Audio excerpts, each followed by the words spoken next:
Hi, I'm Jules from Bonnie Bakery. Today I'm going to be giving you the ultimate guide to pastry cream. Pastry cream is one of those recipes that every baker should have in their repertoire.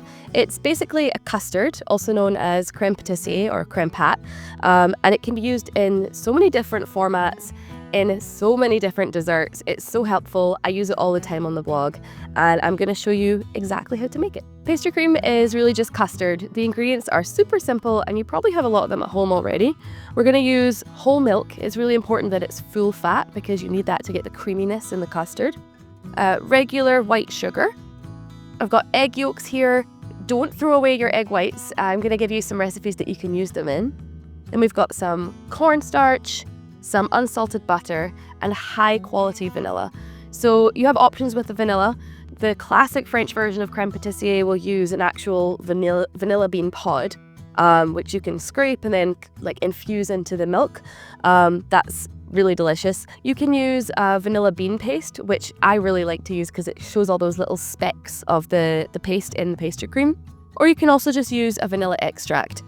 The important thing is that it's a high quality vanilla, whatever you do use, because the flavor is really going to come through in the custard. It is a vanilla based item, so you want to make sure that it's a good vanilla. The first step is we're going to take our egg yolks and just put them into a big bowl like this. Then you're going to add in your white sugar and your cornstarch. Little tip, don't let your sugar sit on your egg yolks for more than a second or two, because it actually will start to burn the egg yolks and they'll kind of coagulate. Oops, don't worry about that. You're going to mix this together. At first it's going to look too thick and you're going to think it's not going to work. But if you just keep going, and it will start to soften up a little. And what we want to do is just get this mixed until it's smooth and combined, and then also lighter in color and thickened a little. So it shouldn't take long. Okay, so you can see this is nice and thick. And when I kind of dribble it on itself, it's leaving like a little trace on top before it kind of disappears back into the mixture. That's exactly what we want. Next thing we're going to do is to heat up our milk and our vanilla. So I have our full fat milk here. I'm just going to pour that into a saucepan along with the vanilla. So I've got this on a medium heat. You don't want it too hot. And we're just going to heat this until the milk is scalding hot. What that means is that you'll see steam starting to rise from the milk, and there'll be tiny little bubbles on the surface of the milk. It's really important that you don't boil it. You don't want it to get too hot, but you do need to get to that scalding stage. A lot of people don't realize, they think this is just like an old-fashioned thing from pasteurizing the milk, but there's actually a lot going on when you heat it to this temperature. It actually is going to denature the whey proteins in the milk, which helps the custard to have that kind of gel structure, which is going to make it nice and thick. So it's an important step. While it's heating up, you just want to keep it moving, just because you don't want it to kind of get stuck or burned on the bottom of the pan. Also, great tip, if you, like me, hate the sound of metal on metal, get yourself a silicone whisk for using in your pan. It makes life so much easier. Okay, so this is pretty close. There's steam starting to rise, and any second now there should be tiny little bubbles on the surface. That only took a few minutes on medium heat, maybe 2 or 3 minutes. And now what we're going to do is we're going to very slowly add our milk into the egg yolk and sugar mixture. It is so important to do this incredibly slowly. What we're trying to do is temper the eggs, which is gradually bringing up the temperature of the eggs, and that's to stop them from scrambling.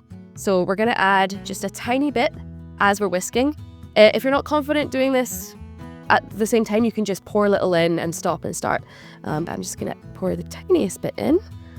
And then as I go, I'm just going to be slowly drizzling this in and whisking at the same time. And you're whisking just to keep it moving. You're not trying to incorporate air or whip it up or anything. It's just to keep it moving and make it mix all the way through. You can get a little faster as you get towards the end because it's coming up in temperature. And you just do that until all the milk is added. We're going to pour all of this back into the saucepan.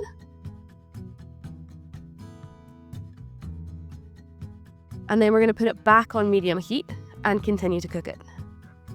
So it's really important while you're cooking this that you keep it moving. Make sure that you're whisking, again, not vigorously, but just enough that you're not going to have anything sitting on the bottom of the pan for too long. We still don't want to scramble the eggs, and we also don't want to burn any bits of the custard because that'll create lumps. So just keep it moving gently, not trying to incorporate any air. And this should just take a few minutes. What we're looking for is the custard to start to thicken up. So it'll seem like it's doing nothing for a little while, and then suddenly it'll start to thicken up quite fast. So you really don't want to take your eyes off of it. And once it starts to thicken, I'm going to show you, we're going to look out for it to be kind of boiling, but not like thick bubbles bursting on the surface. And we're going to let it boil like that for a minute or two. And then you'll see it'll be a beautiful, thick pastry cream. If you do have a bit of a foam on top from whisking in the milk, don't worry. As soon as it kind of heats up to the right temperature, that'll just melt away. Also, this is where the silicone whisk really comes in handy, because this would be driving me crazy right now if it were a metal whisk. You can feel it quite quickly. It's just starting to get, it's like a thicker consistency. So I'm going to start whisking a little bit faster. And those are the bubbles. So those are the really nice, thick, bursting bubbles. I'm going to just keep whisking. And about a minute or two if you really want it a little bit thicker, but no more than that. Just keep going and whisking while it boils.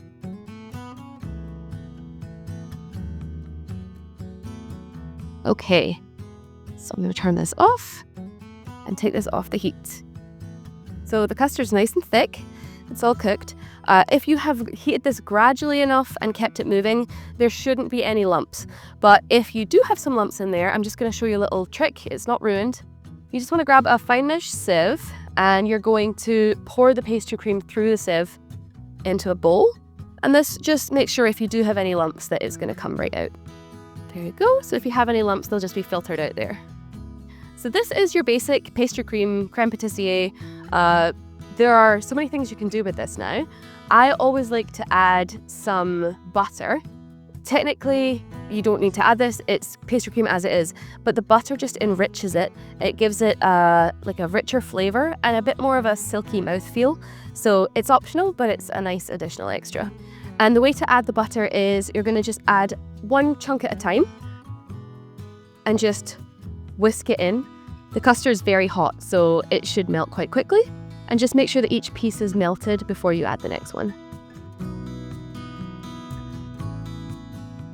Okay, so that's the butter completely incorporated now. It might look like this is kind of runny now. That's okay, it's just because the butter is in a melted state.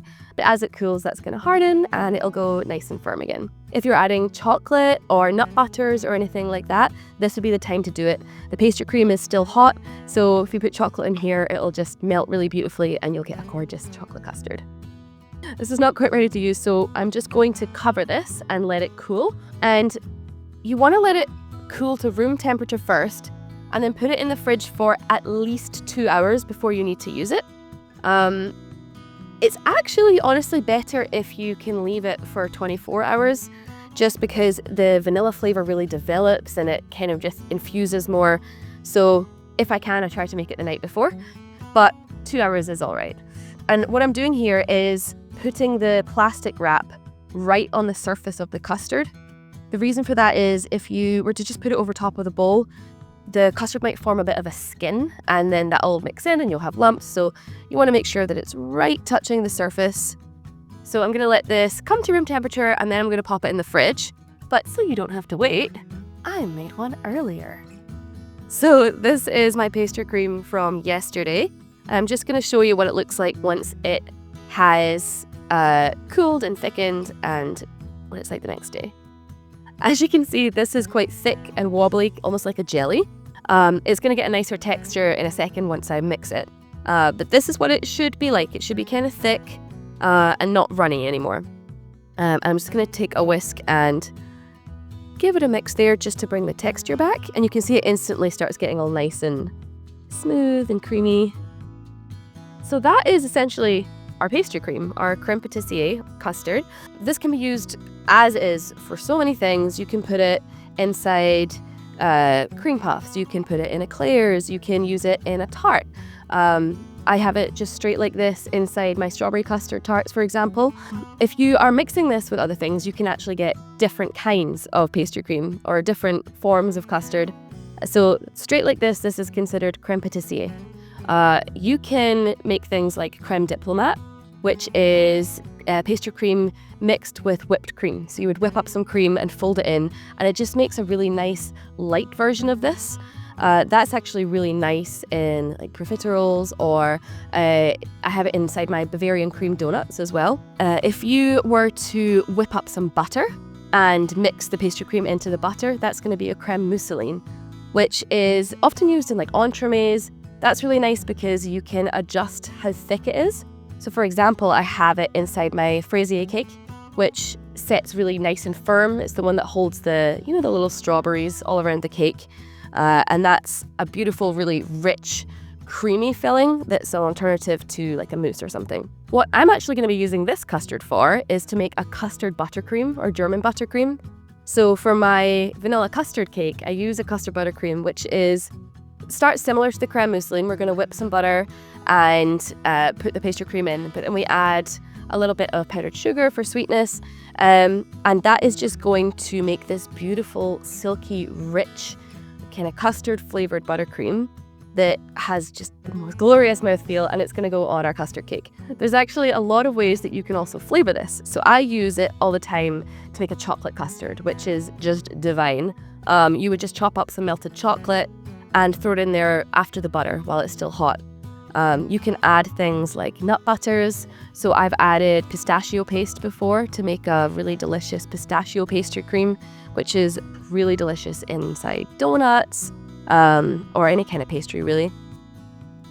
Or you can also add things like lemon zest or coffee. Now, if you're adding a liquid like coffee, for example, it's best to kind of infuse that into the milk when you're heating the milk. So you would add any kind of liquid ingredients into there and let it kind of just heat up with the milk, and it just enhances the flavor. For chocolates or anything kind of oil-based, like the nut butters, you want to add those in after the butter when it's still warm. You don't want to put it in before that because it might cause it to split. Any kind of dry ingredients, so like lemon zest or cinnamon, you would want to add that in with the sugar and the cornstarch when you're mixing them into the eggs at the start. So many possibilities, so many different kinds of desserts. I do have a post that kind of gives lots of different ways to use it and ideas for what to do with your pastry cream. But honestly, once you've mastered this, it opens up so many doors for different recipes. This method is the same for things like crème brûlées or anything that's kind of got a custard base. It's the same method. So once you've nailed it, you're going to be able to use this for so many different desserts. To store your pastry cream, you want to put the plastic wrap back over it, touching the surface again, and keep it in the fridge. You can keep it in there for up to 5 days. The flavor does develop more. I'd say for the first 72 hours even, you're going to get a stronger and stronger vanilla flavor the longer it's in the fridge. So if you can make it kind of 24 hours in advance, it really does enhance it. Okay, so I am going to just taste this because custard's delicious and I want you to know how good it is. Fun fact, don't ever put your spoon back in the custard after you've tasted it. I know that sounds gross. I am an advocate for licking the spoon, but specifically with this, the amylase in your saliva can actually break down the starches, which means if your pastry cream suddenly goes runny, it could be that you've licked the spoon and put it back in. I learned that the hard way multiple times, but we're going to try this now. Okay.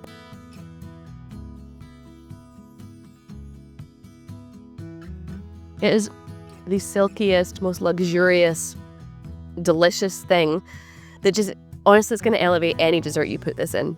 It's the vanilla flavor, especially if you're using that high quality vanilla. It's just really shown off, and the richness from the egg yolks, it's so delicious. I'm going to have to hide this from my husband now because he will try and eat the whole thing.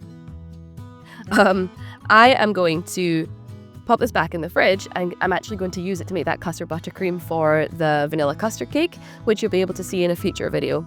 Thank you so much for watching this video. I hope that you feel well equipped to make some delicious pastry cream and try it in all different kinds of desserts. If you have any questions about the process, you can let me know in the comments below or in the comments on the blog post. The full recipe with all the measurements is on my blog post, which I will link below. Thank you so much for watching, and I'll see you next week for another bake. Happy baking!